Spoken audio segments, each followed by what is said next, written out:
Assalamualaikum warahmatullahi wabarakatuh. Selamat berjumpa dengan saya, Bambang Edi, Dokter Bambang, dokter anak. Para peserta kuliah yang berbahagia, pada hari ini kita akan ngobrol tentang tumbuh kembang anak ya. Baik, untuk pertama saya ingin bersama-sama menyegarkan pemahaman kita tentang tumbuh kembang.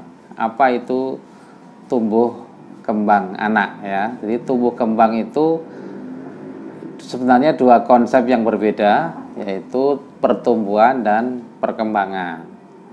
Namun karena dua-duanya berjalin, berhubungan erat, maka dijadikan satu menjadi tumbuh kembang. Apa bedanya tumbuh dengan kembang? Tumbuh itu adalah bertambahnya jumlah sel dan bertambah ukuran, itu namanya tumbuh. Sedangkan kembang atau perkembangan adalah meningkatnya fungsi. Nah, sebenarnya orang tua kita dulu itu sudah dengan baik menggambarkan perbedaan tumbuh kembang itu ya, ketika mereka kalau Jawanya itu, sorot Jawa itu ngudang itu apa, mengayun misalnya anak itu, mereka sering mengucapkan kalimat yang menggambarkan apa itu tumbuh kembang ya. Kalimatnya begini, mungkin di antara peserta ada yang ingat, tang kintung kintang kintung, cepat gede cepat pinter. Nah, cepat gede itu adalah pertumbuhan, cepat pinter itu adalah perkembangan. Jadi sudah bisa dipahami ya, bahwa tumbuh itu adalah bertambahnya sel jumlahnya atau bertambahnya ukuran sel membesar. Nah, itu namanya pertumbuhan. Sedangkan perkembangan adalah bertambahnya fungsi. Nah, untuk perkembangan sendiri biasanya dibedakan menjadi beberapa aspek ya. Ada perkembangan motorik kasar, ada perkembangan motorik halus ya, ada perkembangan bicara ya, ada perkembangan sosial. Nah, itu aspek-aspek perkembangan, sehingga kalau ada gangguan sebenarnya juga dapat dibedakan apakah ada gangguan pertumbuhan atau gangguan perkembangan. Kalau gangguan perkembangan dibedakan menjadi gangguan perkembangan motorik kasar, gangguan perkembangan motorik halus, gangguan perkembangan bicara, atau gangguan perkembangan sosial. Itu dapat dibedakan begitu. Nah, tentu banyak faktor yang mempengaruhi pertumbuhan dan perkembangan itu. Nah, pertumbuhan dan perkembangan juga erat hubungannya dengan kesehatan. Kalau pada anak, pertumbuhan dan perkembangan anak itu berhubungan dengan kesehatan anak itu yang bersangkutan, namun juga dapat dipengaruhi oleh kesehatan ibunya pada saat anak di dalam kandungan, ketika masih dalam keadaan janin. Nah, jadi pertumbuhan dan perkembangan anak itu ada faktor kesehatan ibu, ada faktor genetik ya, genetik, ada faktor lingkungan setelah lahir. Nah, lingkungan itu juga macam-macam. Lingkungan yang paling dekat tentu lingkungan keluarga, ada pola asuh, ada bagaimana pola pengasuhan gizi ya, pola makannya itu sangat berpengaruh. Juga dipengaruhi oleh kondisi kesehatan anak itu sendiri, misalnya bagaimana, apakah anak itu sering sakit misalnya, atau satu kali sakit tapi penyakitnya berat, itu juga dapat berpengaruh terhadap perkembangan anak. Contoh yang ekstrim adalah ketika seorang anak yang baik-baik saja tiba-tiba pada usia 1 tahun misalnya kena sakit meningitis, radang selaput otak atau ensefalitis, radang otaknya, naudzubillahi min dzalik. Kemudian perkembangan otaknya menjadi terganggu, rusak, terjadi kerusakan otak sehingga terjadi kemunduran fungsi. Yang anak tadinya sudah bisa berjalan, bisa berlari mungkin kalau udah 2 tahun, lalu karena sakit meningitis atau ensefalitis bisa saja dia mengalami kemunduran. Ada yang hanya sekedar bisa tidur-tiduran saja, atau jalannya terganggu motoriknya, atau bicaranya terganggu dan sebagainya. Ya mirip-mirip kalau pada orang dewasa terjadi stroke, sehingga terjadi kemunduran. Nah, pada anak kemudian dapat terjadi gangguan berbagai macam fungsi tadi, sehingga perkembangannya tidak optimal. Mungkin seolah-olah perkembangan terhenti pada titik tertentu. Mungkin tidak menjadi semakin jelek setelah itu, tetapi dia juga tidak ada kemajuan yang berarti. Nah, itu gangguan perkembangan akibat meningitis. Ini contoh ekstrim bagaimana kita menggambarkan bahwa perkembangan itu berhubungan dengan kesehatan anak. Oleh karena itu, tugas kita, para peserta, tugas kita semua adalah menjaga kesehatan anak dan menjaga tumbuh kembang anak dengan optimal. Tentu kita harus melakukan upaya-upaya itu dengan upaya preventif, promotif, pencegahan dan peningkatan kesehatan dan pertumbuhan perkembangan anak itu jauh lebih penting daripada pengobatan atau rehabilitasi. Namun apabila sudah terjadi masalah, tindakan-tindakan rehabilitasi diperlukan agar perkembangan anak menjadi optimal, walaupun mungkin tidak bisa seperti yang anak pada umumnya misalnya. Tentu ini usaha yang tetap harus kita lakukan ya. Misalnya pada anak-anak yang mengalami gangguan perkembangan harus atau sebaiknya mendapatkan misalnya ya, ada terapi okupasi, ada fisioterapi dan sebagainya. Ini contoh kita melakukan upaya-upaya rehabilitasi. Sampai di sini mungkin ada sesuatu yang mau dikonfirmasi, saya akan mempersilahkan pada para peserta untuk memberikan komentar, pertanyaan dan atau diskusi. Saya persilahkan. Nanti kita lanjutkan setelah yang berikut ini. Ya, kita lanjutkan saja ya. Ya, nanti tinggal dipotong-potong. Jadi tadi sudah bicara mengenai pengertian dan faktor-faktor umum ya.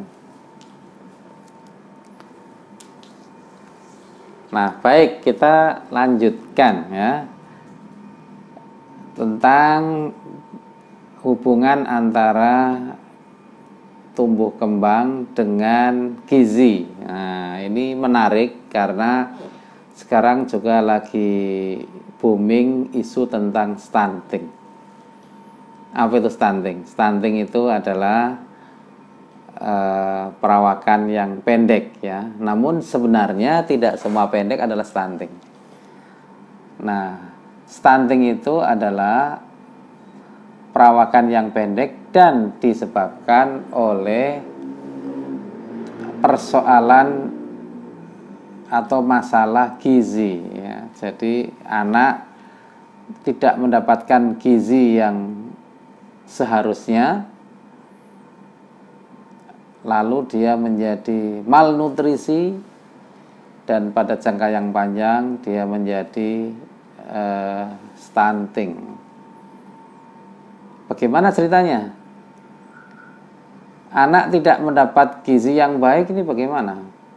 Nah, ini bisa karena memang maaf sumber dayanya kurang ya. Misalnya kemampuan atau daya beli orang tua untuk menyiapkan makanan yang baik itu tidak cukup misalnya. Itu sangat mudah dipahami.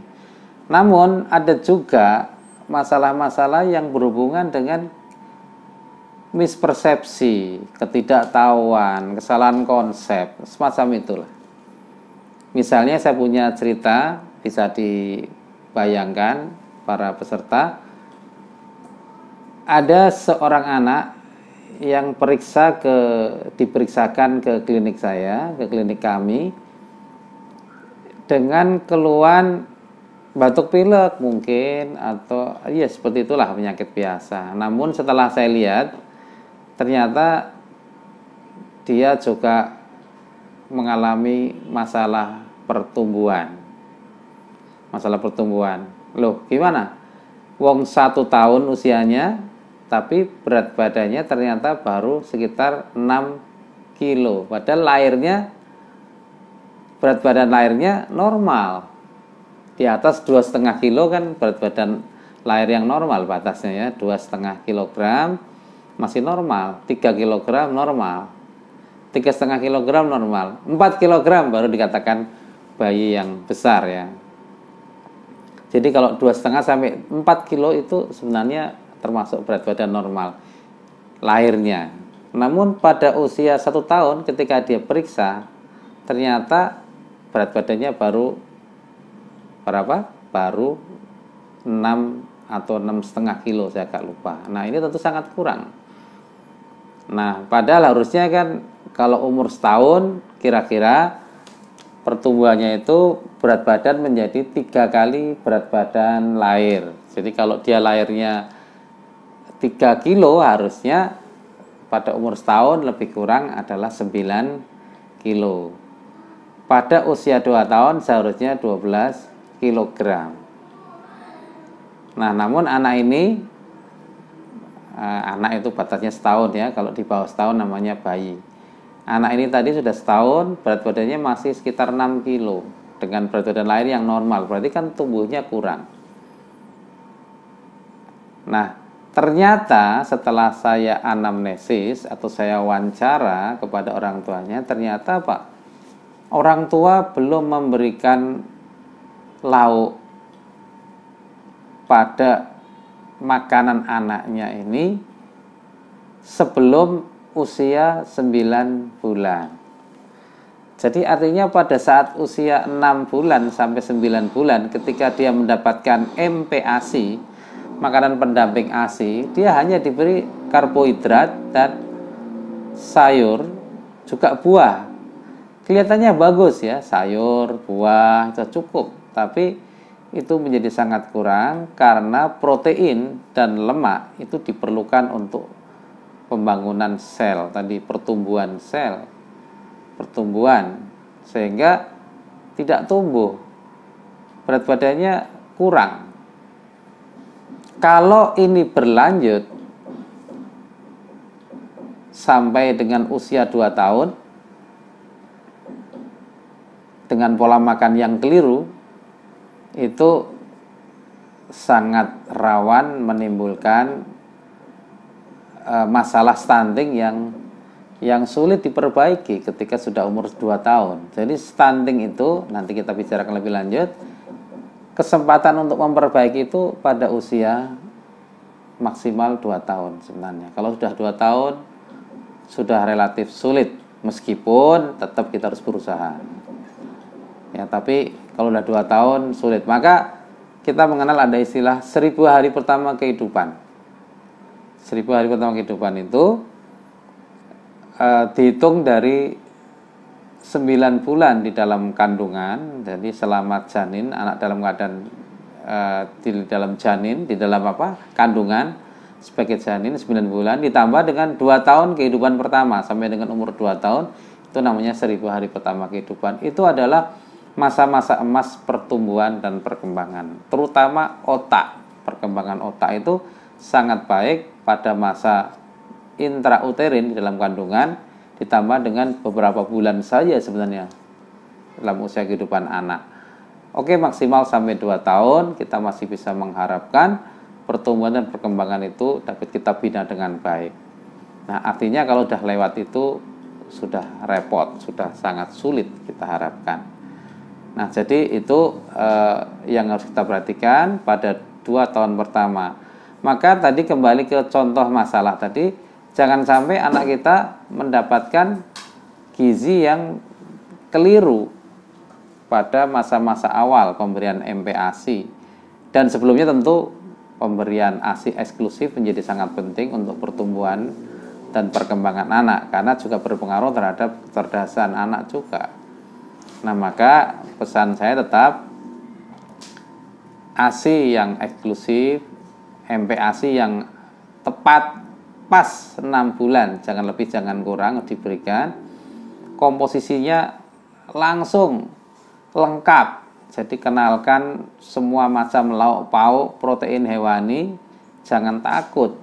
Jangan takut dengan alergi, karena memang ada juga contoh kasus yang lain. Seorang ibu tidak berani memberikan protein hewani dengan alasan takut alergi. 9 bulan baru diberikan. Terlambat. Jadi begitu MPASI usia 6 bulan, kenalkan karbohidrat, segera pada hari kedua, hari ketiga, keempat segera diberikan protein hewani, karena itu diperlukan untuk pembangunan jaringan, untuk perkembangan otak. Nah, itu sangat diperlukan. Demikian pula lemak. Lemak itu anak itu saya sangat membutuhkan lemak. Jadi jangan takut memberikan lemak. Jadi minyak EVO, extra virgin olive oil, minyak zaitun itu juga bagus. Lalu minyak VCO bagus untuk MPASI ya. Termasuk ikan, daging itu ada lemak-lemak yang baik yang diperlukan oleh bayi dan anak kita untuk tumbuh kembang mereka. Jadi kenalkan lauk pauk segala macam itu pada saat yang tepat. Nah, itu hubungan gizi dengan pertumbuhan dan perkembangan anak. Contohnya sudah sedemikian gitu. Jadi kita harus secara tepat memberikan MPASI dengan baik, karena memang kalau terlambat bisa mengganggu pertumbuhan dan perkembangan anak. Demikian pula zat besi. Zat besi itu ada di dalam makanan hewani ya, terutama pada hati ayam, pada daging sapi, pada ikan, itu sangat baik untuk menjaga kadar hemoglobin anak. Nah, kalau kurang itu dapat terjadi anemia.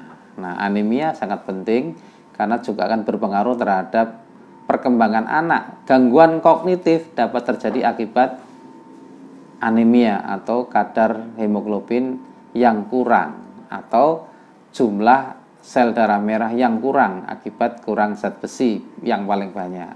Bisa juga karena kurang asam folat dan sebagainya. Nah, oleh karena itu makanan yang seimbang jelas harus diberikan sejak dini pada anak, pada bayi ketika bayi sudah masuk ke MPASI. Nah, para peserta, sekali lagi saya ingatkan bahwa kalau kita tidak memberikan makanan pendamping dengan baik, ASI, dapat terjadi gangguan yang namanya stunting ya, perawakan yang pendek. Dan perawakan pendek itu pencegahan dan terapinya akan lebih mudah kalau kita lakukan sebelum anak berusia 2 tahun. Saya kira apa yang saya sampaikan ini sudah cukup jelas. Mudah-mudahan kita berhati-hati betul ya, supaya tidak sampai terjadi anak-anak kita mengalami gangguan yang namanya stunting akibat kita kurang memberikan gizi secara proporsional. Nah, jangan lupa juga faktor imunisasi ya, karena imunisasi penting untuk mencegah penyakit. Sekali anak terkena infeksi, pertumbuhan dan perkembangan dapat terganggu. Apalagi kalau infeksinya yang berat tadi, seperti infeksi otak, meningitis, ensefalitis, naudzubillah min dzalik, pertumbuhan dan perkembangan dapat terhenti bahkan mundur ke belakang, retardasi, mengalami gangguan, kemunduran kemampuan dapat terjadi akibat penyakit infeksi yang berat. Namun infeksi yang ringan pun dapat juga menyebabkan gangguan pertumbuhan dan perkembangan yang sifatnya pelan-pelan namun mungkin tidak dirasakan, sehingga tadi terjadi mungkin stunting, ya, abrakan yang pendek, terjadi anemia yang mengganggu perkembangan kognitif kecerdasan anak, yang berulang-ulang diare, itu dapat terjadi malnutrisi, stunting dan sebagainya. Jadi itu hubungan-hubungan antara pertumbuhan, perkembangan dan kesehatan. Sekali lagi tugas kita adalah menjaga pertumbuhan anak, perkembangan anak dan juga kesehatan anak. Kesehatan anak yang paling baik tentu adalah upaya preventif dan promotif, pencegahan dan peningkatan kualitas kesehatan mereka. Demikian para peserta, mudah-mudahan dapat kita pahami bersama.